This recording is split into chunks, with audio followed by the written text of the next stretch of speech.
Hi guys, welcome back to my channel. My name is Miracle Oluchi Owa. Good morning, good afternoon, good evening, depending on when you're going to come across this video.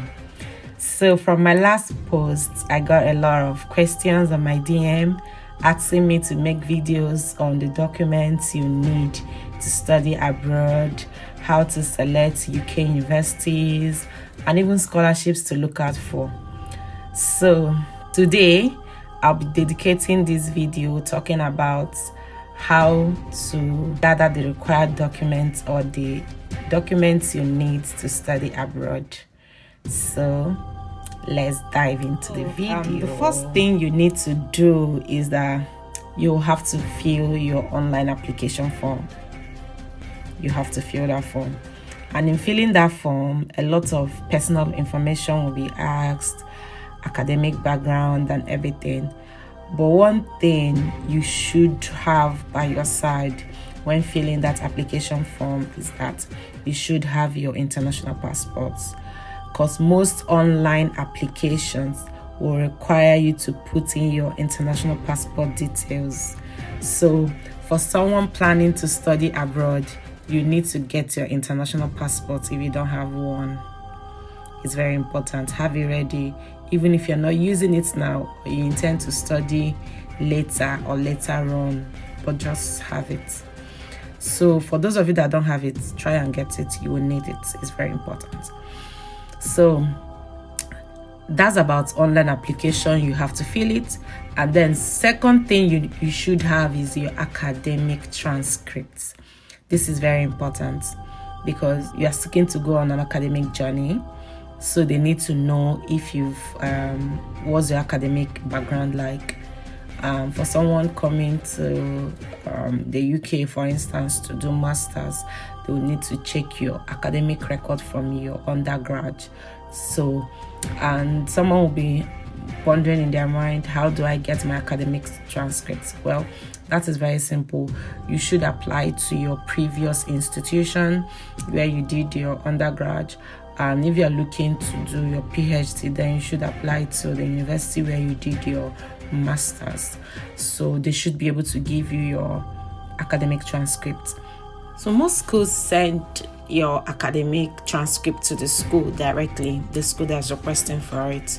So the student doesn't have access to it. But what you can do is that you can apply for the unofficial one. Because if you apply for the official transcript, they send it to the school directly and you don't have it. Let's say you're applying to like 3 different schools or 4 different schools, then you have to make 4 different applications.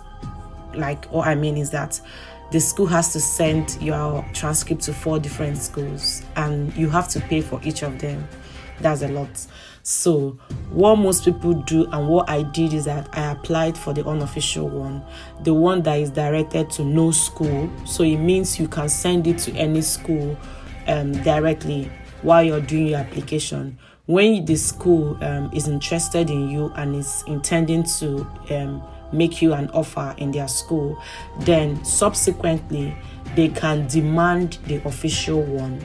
So you can now apply for that one because you're sure that, okay, I'm kind of sure I'm going to have a place in this school. So even if I spend money sending this official transcript to them, then it's worth it. Do you get? So you can get the unofficial one, the one that students can have access to, which is directed to no school, which you can be using for all the applications you want to make to as many schools as possible. And one thing is that most schools, when they offer you a place in their school with the unofficial one, they do not even go ahead to request for the official one. So, but if they do request for the official one, then you can now go ahead and do that. So your academic transcript is a must-have, is an important document you should have by your side. Then the third one is your academic resume, your curriculum vitae. It's very important. Why I said academic resume is because I know we have the general CV.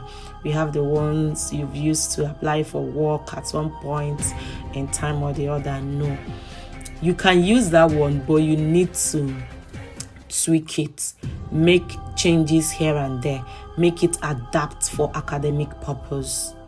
For instance, your academic CV should have your publications if you've done any. Your academic CV should have the conferences you've attended, the skills you've taken up, the certificate courses you've done and stuff like that. These things might not necessarily be in your work CV, except you're looking for a work where those skills are required or a work tailored in that aspect. But you can have your general CV, but I advise you make it more academic. More academic in the sense that you need to put every academic achievement you've made so far in that CV. So you need to have your academic CV. That's the third thing I've spoken about. Then the fourth thing I'll talk about is your recommendation letter. You need to have a recommendation letter. Some schools may require 2, some require 3. But the idea in recommendation letter is that you have to get strong recommendation.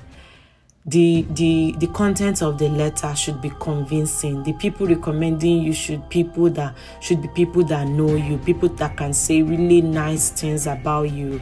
And the capacity of the person recommending you is also important. If I get a recommendation letter from a top personality or a government agency, like a well-known person, it makes a lot of difference. So think about getting recommendation letters, strong ones for people intending to study in the UK. Is very important. Then the fourth thing I'll talk about is your proof of English. I've made a whole video talking about proof of English. So I would advise you go back to that video and listen to it. But I'll just reiterate the 3 ways you can prove your English language requirements. The first is by writing the English language requirement test, which is the IELTS or the TOEFL, depending on the one your school demands. And then the second way is to get an exemption letter. And I've said you can get it from your previous institution, especially when you studied in an English-speaking country and the language of instruction was English. The third way is to write the English language test given by the school which you are intending to study. For instance, if I want to study at Cambridge or Oxford or Queen Mary University of London, they usually have English language tests that they can give you to prove that you can speak, hear and understand English. So whichever way, you must prove your ability to speak, hear and understand English. So that's about English language requirements. Go back to the video I made about it and listen to it in details. Finally, on this video, I'll be talking about statements of purpose. Statement of purpose is another requirement that is very, very important. Statement of purpose is like an essay which requires you to tell who you are, what you stand for, what has inspired and motivated your academic journey. So you need to be able to put your thoughts together. What's your purpose in life? What's your life vision? Why do you need to do this program? Why do you need to do a master's? Why do you need to do a PhD? How is it going to influence or change your life? How is it going to impact on the society? So these are the things you need to put in your statement of purpose. Like the name, statement of purpose is a statement of purpose, essentially stating why you need to embark on that academic journey. So these are the documents you need to prepare or have by your side when you're planning to study abroad. So I'll just reiterate them. I said, first of all, you need to fill your application form. That's the online form from the school you're seeking to study at, and that might require you to put in your international passport details. So I said you should have your international passport ready. I mentioned your academic CV, I mentioned your academic resume, I mentioned recommendation letters, I mentioned proof of English language.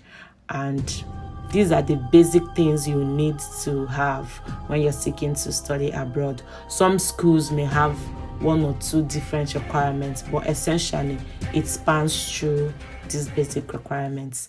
I wish you all the best in your journey to study abroad. See you in my next video. Bye.